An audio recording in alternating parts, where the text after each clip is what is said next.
नमः श्रीवर्धमानाय निर्धूतकलीलात्मने सहलोकानां त्रलोकानां यद्विद्यादर्पणायते। बोलिए अनंतानंद से परमेश्वरी भगवान की जय। बोलिए चिंतामणि पार्श्वनाथ भगवान की। बोलिए वर्तमान शासन नायक भगवान महावीर स्वामी की जय।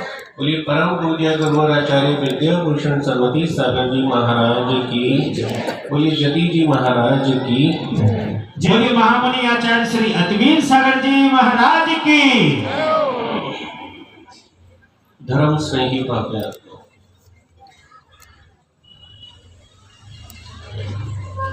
मोती कई प्रकार के होते हैं।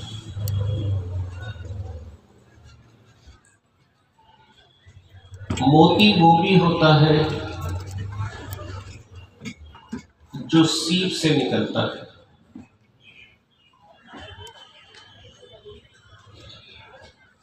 जल की बूंदें धूल में मिलकर अपने जीवन को समाप्त ना करके एक मोती का रूप धारण कर लेती हैं और वह मोती कंठहार बन जाता है। थोड़ा सा ध्यान से सुनेंगे आज की चर्चा को।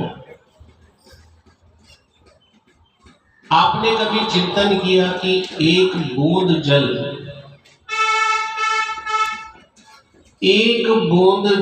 जब मोती में परिवर्तित हो सकता है तो पूरी गंगा की धारा जो बह रही है वो मोती में परिवर्तित क्यों नहीं हो पाती? एक बूंद जल मोती में परिवर्तित है, लेकिन इतनी बड़ी जो गंगा की धारा है वो मोती में परिवर्तित नहीं हो सकती। हर बूंद में उपादान शक्ति है, मोती बनने की शक्ति है, लेकिन बाहर से निमित्त योग्य नहीं मिल पाता, इसलिए वो बूंद मोती नहीं बन पाती। इसलिए मानना पड़ेगा कि निमित्त की भी सार्थकता होती है। निमित्त के कार्य को नजरअंदाज नहीं कर सकते। इससे भी थोड़ा आगे चलें तो जल एक इंद्रिय है और जल कायिक है, और सीप मोती वो भी एक इंद्रिय है लेकिन पृथ्वी कायिक है। परिवर्तन का ऐसा रूप अन्यत्र देखने को नहीं मिलता कि जल कायिक पृथ्वी कायिक में बदल रहा है, एक योग्य निमित्त मिलने के कारण। और निमित्त की यही सबसे बड़ी विशेषता है कि उपादान शक्ति होने के बाद जब योग्य द्रव्य, क्षेत्र, काल और भाव आदि निमित्त जुट जाते हैं तो वही बूंद मोती में बदल जाती है। अन्यथा वही जल की बूंद यदि नीम की जड़ में चली जाए तो कड़वी हो जाती है। वही जल की बूंद यदि बबूल के पेड़ में चली जाए तो कांटा बन जाती है। वही जल की बूंद जब गन्ने के खेत में पहुंचती है तो मिठास को प्राप्त हो जाती है।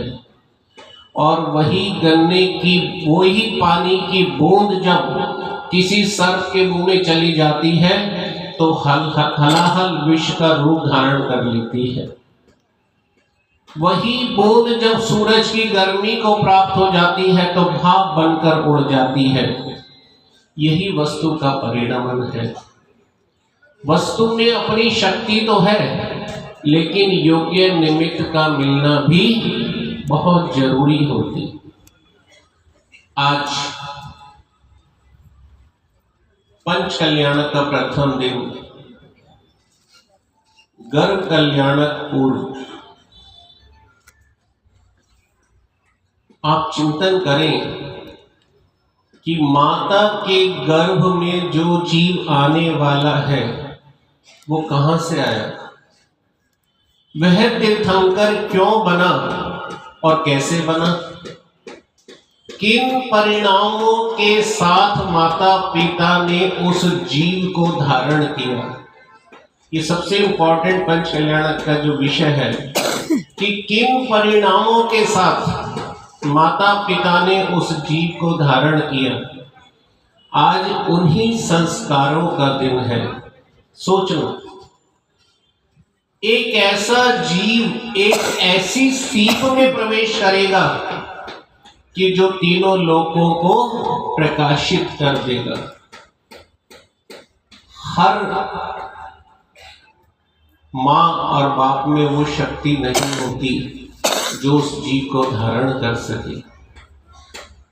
ये तीर्थंकर के माता पिता ही हैं।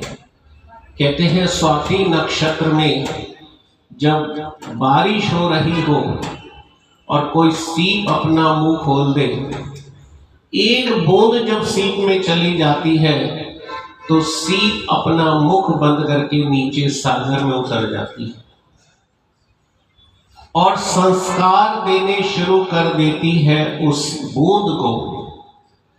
उन संस्कारों का ही परिणाम होता है